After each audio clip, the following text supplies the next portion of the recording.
नमस्कार, मैं आपके साथ अंजना और आप देख रहे हैं खाकी वर्दी। आइए रुक करते हैं आज की बड़ी खबर पर। बेंगलुरु में बुधवार को रॉयल चैलेंजर्स बेंगलुरु यानी आरसीबी की विक्ट्री परेड में भगदड़ मच गई। कर्नाटक के मुख्यमंत्री सिद्धारमैया ने कहा कि भगदड़ के दौरान 11 लोग मारे गए हैं, 33 लोग घायल हुए हैं जो खतरे से बाहर हैं। सिद्धारमैया ने कहा, विधानसभा में जब आरसीबी टीम पहुंची तो विधानसभा के बाहर 1 लाख लोग जमा थे। जश्न विधानसभा में हो रहा था, लेकिन भगदड़ चिन्नास्वामी स्टेडियम के बाहर हुई।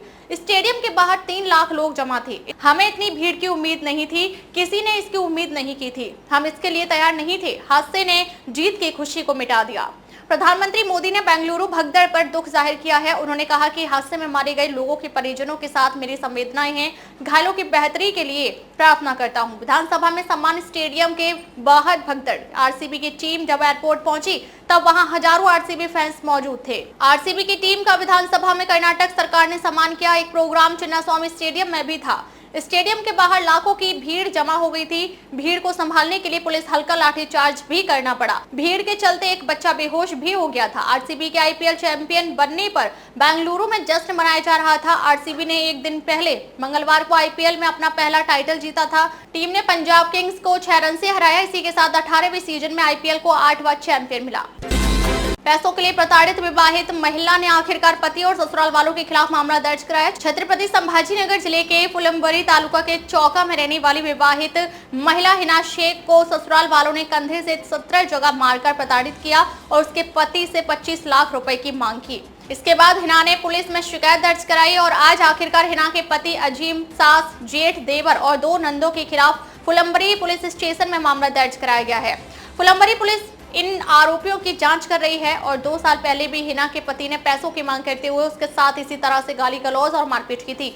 उस समय हिना गर्भवती थी और इस मारपीट में उसके पेट में चोट लग गई थी, जिससे बच्चे की भी मौत हो गई थी। इस लगातार उत्पीड़न से तंग आकर वह फुलंबरी पुलिस थाने पहुंची। पुलिस ने मामला दर्ज कर लिया है और अब सभी 6 आरोपियों को पूछताछ के लिए हिरासत में लिया है। काल दिनांक 1 जून रोजी फुलंबरी पोलीस स्टेशन या ठिकाणी फिर्यादीच्या फिर्यादीवरून CR नंबर 283/25 हा गुन्हा दाखल झालेला आहे, ज्यामध्ये फिर्यादीच्या सांगण्यानुसार BNS कायद्याच्या कलम 85, 127(1), 118(1), 115, 351(1), 351(3) त्याचबरोबर 189(1), 191(2) आणि 190 या कलमांप्रमाणे गुन्हा दाखल करण्यात आलेला आहे।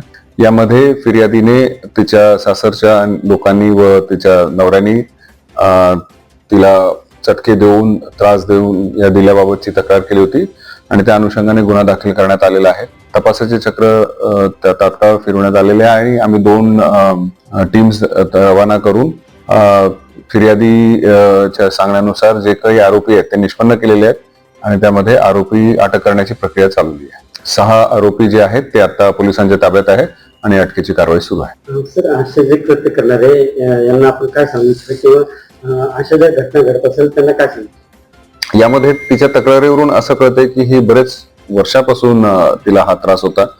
दुर्दैवाने तिने ते सांगण्याचं धाडस इतके दिवस केलं नव्हतं। माझी आपल्या माध्यमाने ही सर्व माध्यमांच्या मार्फतीने विनंती आहे सर्वांना की अशा प्रकारचा जर त्रास असेल तर तात्काळ पोलिसांना कळवावे, जेणेकरून त्यांच्यावर योग्य ते कायदेशीर कारवाई करण्यात येऊ शकेल। हर दिन नए आदमी 5000 रेट और बीजेपी नेता के अतिथि होटल का काला सच, जिसे सुन रूह कांप जाए। जबलपुर में होटल की आड़ में सेक्स रैकेट चलाने वाले भाजपा नेता अतुल चौरसिया के काले कारनामों की परतें एक-एक कर उधरती जा रही हैं। एक दिन के रिमांड के बाद पुलिस ने आरोपी को भले ही जेल भेज दिया है, लेकिन उसकी करतूतों का काला चिट्ठा खुलता जा रहा है। भाजपा नेता के जबलपुर के गढ़ा में संचालित होटल अतिथि में आए दिन अय्याशी की पार्टियां होती थी। इन रंगीन पार्टियों में भाजपा नेता अतुल चौरसिया और ग्राहकों के अलावा अन्य लोग भी पहुंचते रहे हैं। आरोपी की गिरफ्तारी के बाद होटल में चलने वाली रंगीन पार्टियों के कई वीडियो सामने आए हैं, जिसमें साफ तौर पर होटल के अंदर महिला डांसर डांस करती नजर आ रही हैं। असम की युवती की शिकायत के बाद जबलपुर के गढ़ा पुलिस ने भाजपा के पूर्व मंडल अध्यक्ष अतुल चौरसिया को गिरफ्तार कर लिया, जबकि उसके साथ ही शीतल उर्फ मथुरा दुबे की तलाश की जा रही है। युवती ने अपनी शिकायत में जो बताया वह बेहद चौंकाने वाला है। पीड़िता ने क्या कहा? मैं असम की रहने वाली हूँ। 3 साल पहले जबलपुर काम की तलाश में आई थी। सोचती थी कि कोई अच्छी नौकरी मिल जाएगी, जिंदगी पटरी पर आ जाएगी, लेकिन यहाँ मेरी मुलाकात जिन 2 लोगों से हुई उन्होंने मेरी जिंदगी को नर्क बना दिया।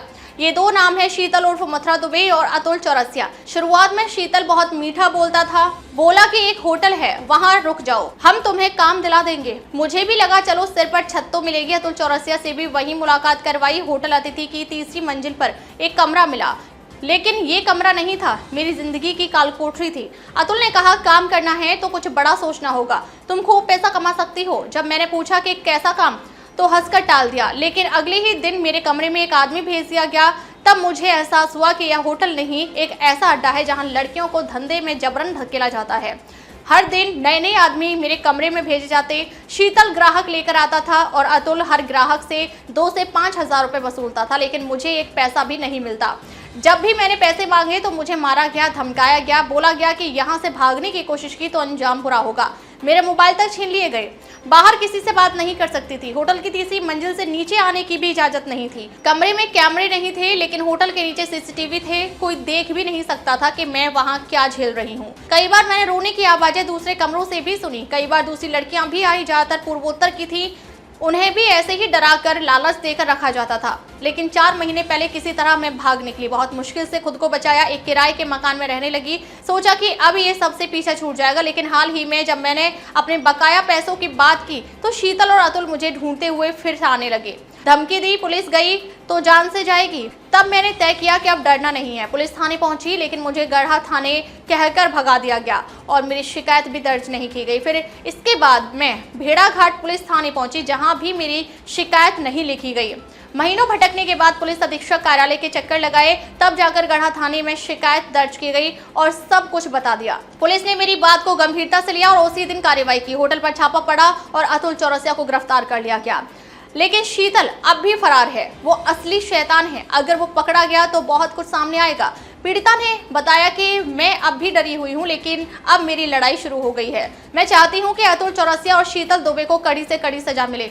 जो कुछ मेरे साथ हुआ वो किसी और लड़की के साथ ना हो। मैं चाहती हूँ कि सरकार मेरी सुरक्षा सुनिश्चित करे और इस होटल को सील कर दे, जहां न जाने कितनी लड़कियां रोज अपने सपनों को मरते देखती हैं। मैं बस एक सवाल पूछना चाहती हूं, क्या किसी पार्टी में पद होने का मतलब यह है कि इंसान कानून से ऊपर हो जाता है?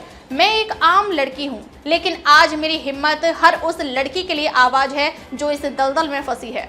अब तक के लिए बस इतना ही। फिर मिलते हैं एक ऐसे ही बड़ी खबर के साथ। तब तक के लिए नमस्कार और देखते रहिए खाकी वर्दी।